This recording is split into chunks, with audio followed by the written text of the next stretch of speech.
So a lot of what I'm going to say is going to, or some of what I'm going to say will recapitulate on some of the things that Vivienne has just said. But my main purpose here is to see if I can encourage people to draw out from the cases that we've seen what they felt were the ethical issues. And Vivienne has very helpfully pointed out the extent and the limitations of applying an ethical approach to this.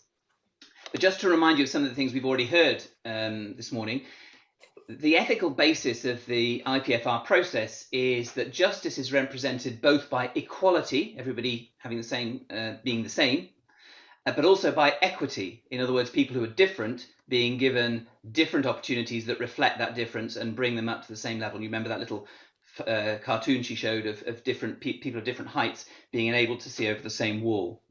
So simply having a rule is not enough. Equality is achieved by setting rules about the generality of patients, and that ensures that third E, if you remember, efficient use of resources. And NICE is an example. The One Wales Medicines Advisory Group is another example. But in addition to that, justice requires that we also have equity. And that's achieved by considering the circumstances of the individual patient. And that is the job of the IPFR process. So just to set in your mind that justice is served both by having reasonable rules and also by recognizing situations when those rules should not apply. So IPFR is not a question of setting justice aside, it's a question of enacting justice in a different way by recognizing the individuality, the special circumstances of an individual patient. So just very quickly, let's just say what it isn't. It is not a process for policing prescribers' practice. That's not our job. We're to do with funding. It's perfectly reasonable for the NHS to decide what it can and can't afford to pay for and fund.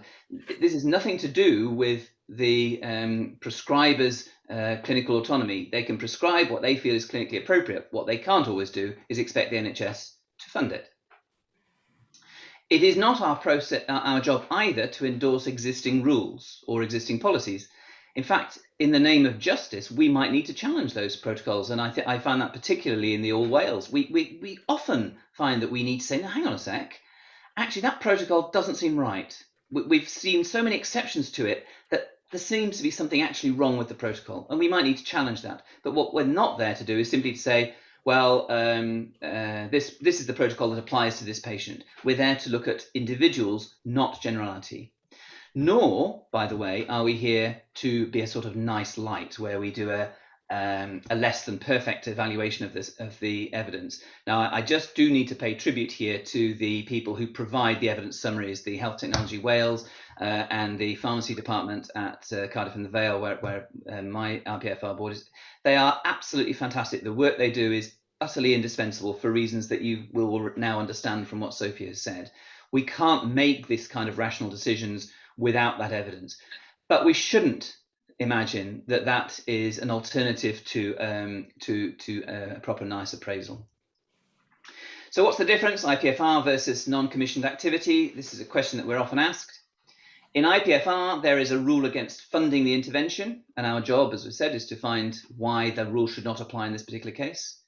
When it comes to non-commissioned activity, there is no commissioning arrangement. So in both cases, there's a rule. In both cases, the job of the IPFR process, the job of the panel, I should say, is to establish why this individual patient should be an exception to that rule. The rule should not apply to the individual.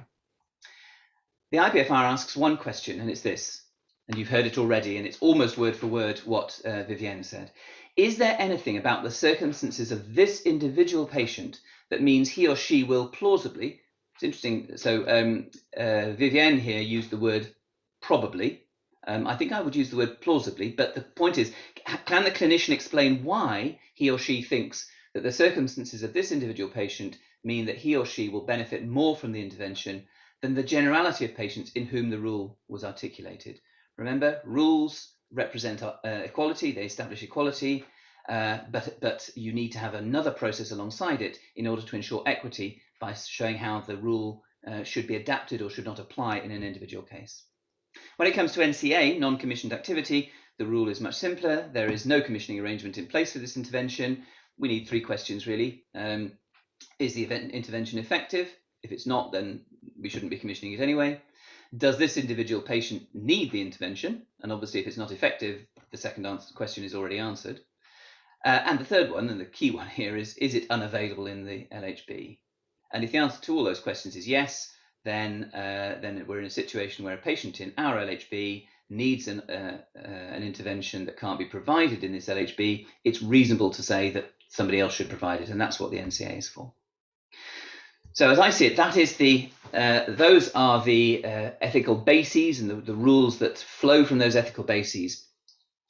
So now I would like to ask you this. If you remember, this is a summary of the first case, and I've got my second slide is a summary of the second case. The indication, if you remember, was metastatic BRCA2 gene mutated adenocarcinoma of a minor salivary gland with solitary metastases in the right posterior thigh. In other words, this was a very rare, horrible tumor which had already spread, but only to one place. The intervention is, as you see there, olaparib, and it's going to cost $5,500 a year. The comparator, remember what Sophie said, it's essential to know what it is we're comparing with, is either a chemotherapy of a different type or an alternative chemotherapy of the same type, an alternative PARPI. The evidence is based on different tumors, but with the same mutation. And of course, the argument is both that this will increase the patient's survival, improved overall survival, OS, overall survival, but also the possibility of reducing the risk of pretty mutilating surgery. Hindquarter amputation, for those who don't know, is the whole of your leg and that part of your bottom is removed. I mean, people survive it and they manage very well with it, but it is highly mutilating surgery. So over to you. What do you feel, looking through this, what do you feel are the ethical issues that you might want to, the ethical principles you might want to level at it?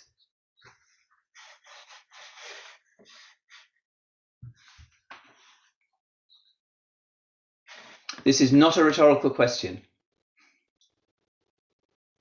Does it matter if we're not clinical?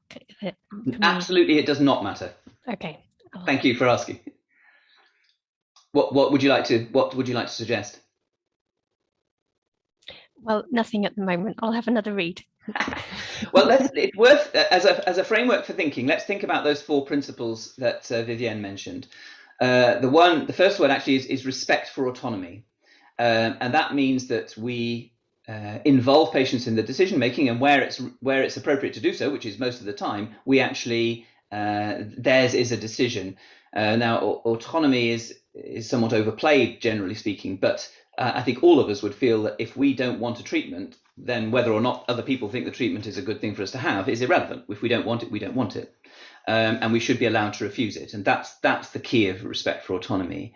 But I think in a lesser degree, I think Vivienne's point about it being respect for individual people, recognition of what it is they're going through, all of that I think recognizes somebody as an individual person, which is what autonomy is all about. So that's the first one.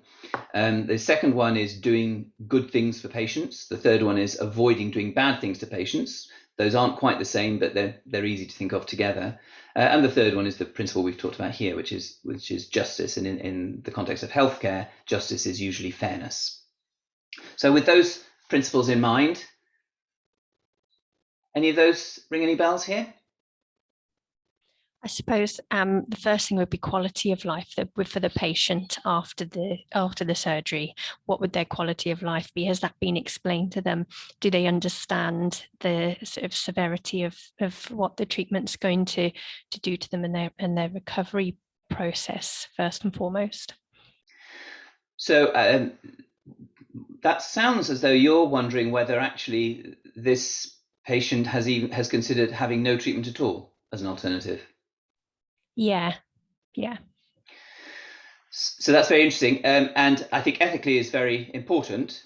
I think in this particular case, and I without going back, I'm aware we haven't got much time, I can't go back through the detail, but I think the starting point of this application is that the clinician has already explored those issues with the patient, and between them, the clinician and patient have already established that some form of treatment is better than none.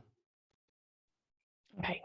But your point is well taken, and there are certainly, not very often, but we do sometimes come across patients in whom we think that that isn't true, that actually all of the outcomes that are on the table are worse than, or appear to be worse than actually not using those treatments. That's pretty rare, and we usually feel that's the clinician's job to make that decision in discussion with the child. Sorry, I'm a paediatrician, so for me, patient and child are synonymous. But you know, when we're talking about patients, we expect the clinicians to have had those discussions beforehand. But in terms of compassion and seeing the bigger picture, your point is absolutely spot on. Thank you. Richard, can I come in just for a minute, please? Really, what we're talking about here are patients who are adults with capacity. The picture is much more complicated for clinicians, obviously, and I know you know this, when you have a child or you have a patient who lacks capacity, is an adult, and cannot make decisions for themselves, and when you have to have best interests featuring and all of that. So I mean, we haven't even got there, and we don't have time to cover that. But you know, I think that last point was very well made by whoever it was who made it. I agree. Thank you. Richard, we've had a question from Bindu. We're waiting for relapse, limit the effects of platinum-based chemotherapy. When you say, so it's one of the things that's hard in this medium is to get people to clarify the question a bit. So I think there's something very important there. And actually you put your finger on one of the things that we found very difficult, because what's the outcome here? The outcome actually is avoiding relapse. And to avoid relapse, it's very easy to show that something has happened, and that therefore the intervention has been effective. It's very hard to show that the intervention has been effective because it hasn't happened. And there's a joke which I've sometimes used, which is somebody is spreading powder around their tent in a campsite in Surrey, and somebody asks them what they're doing. They say, well, it's anti-tiger powder. And the guy says, but there aren't any tigers in Surrey. And he says, yeah, it works well, doesn't it? The point being that actually the absence of something, it's very difficult to establish that the intervention caused something not to happen, rather than to show that it caused something to happen. So if somebody's got a tumor that shrinks, you can demonstrate that, and that's good evidence that this is working.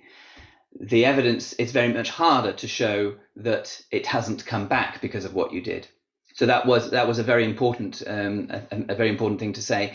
But I'm guessing the other thing here is the issue of, well, if we wait to relapse, will that reduce the likelihood of a cure?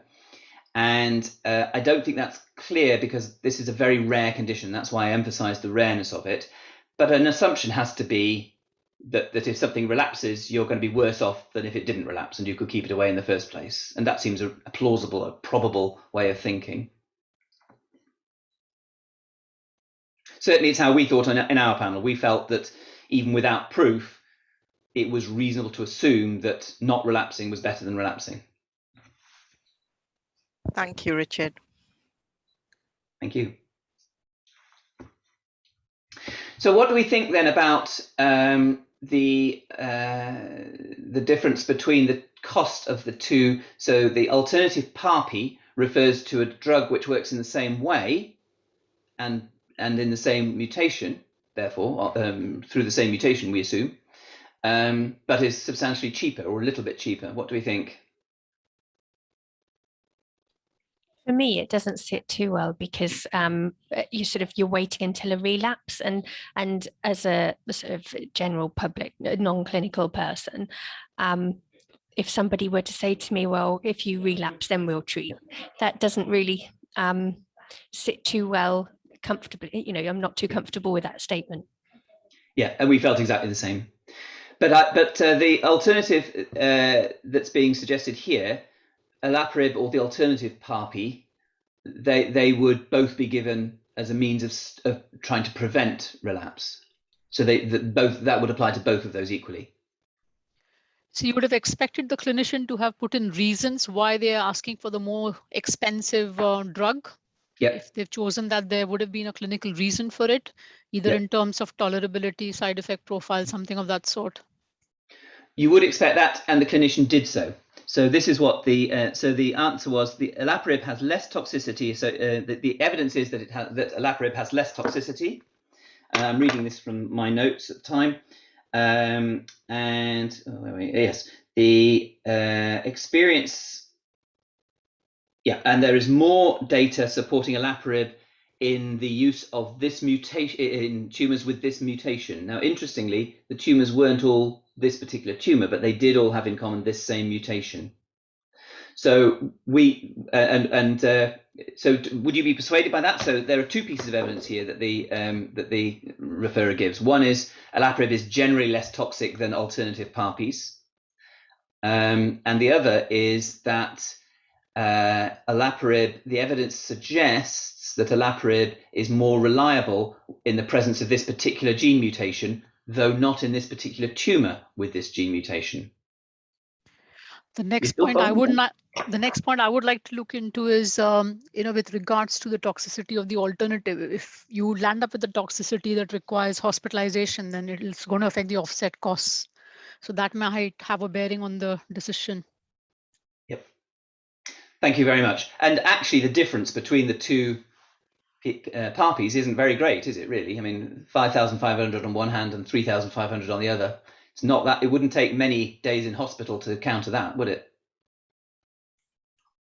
So actually, on the basis of that, and I'm aware that time is going, on the basis of that then, can I ask for a show of hands? I can't, of course, because I can't see the hands, but perhaps you could indicate in the chat whether you would approve this, you'd like to approve this IPFR on the basis of this very short discussion.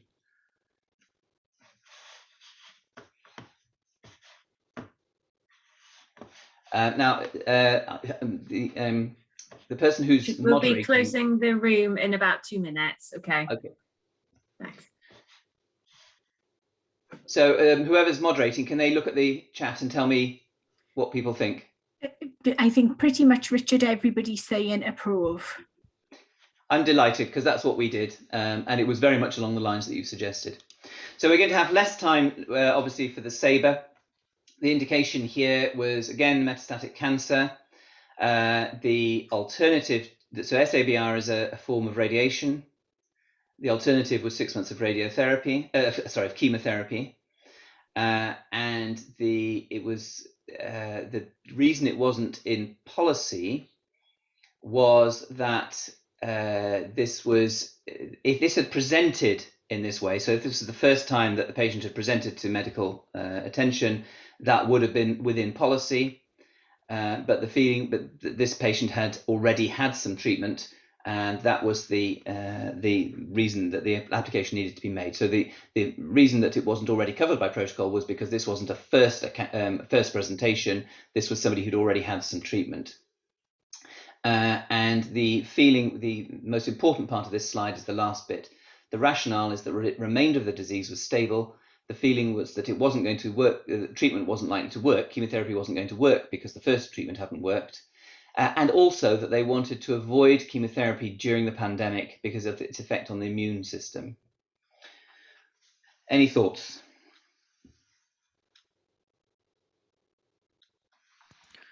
Sounds reasonable.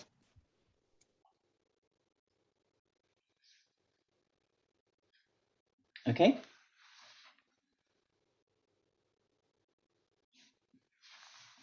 So did you feel, because there's not much evidence here.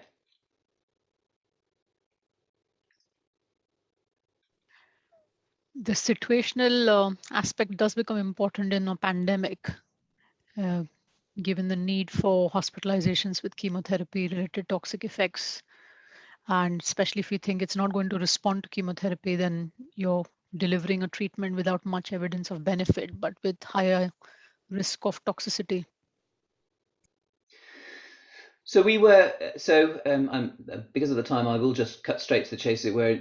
And so we felt that this was not the evidence that this was going to be helpful was not very strong, but that there was a reason to think this particular patient might benefit more than the generality of patients for the reason that you've said. because during the pandemic, the risk of chemotherapy was higher than at other times, and that actually at this particular moment in time, the circumstances of this individual patient meant that he or she might benefit more than the generality of patients, in this instance, mainly because of the pandemic and the toxicity associated with it.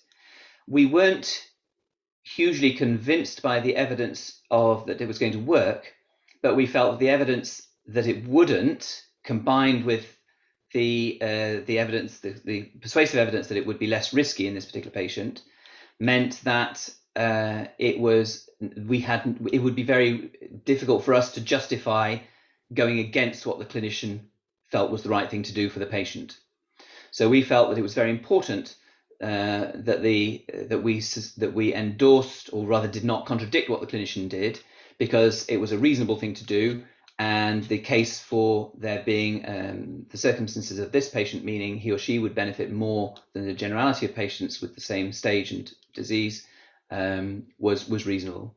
So in a way, in this particular one, we sort of withheld disapproval, if you like, rather than giving approval, but it came to the same thing, so we gave approval.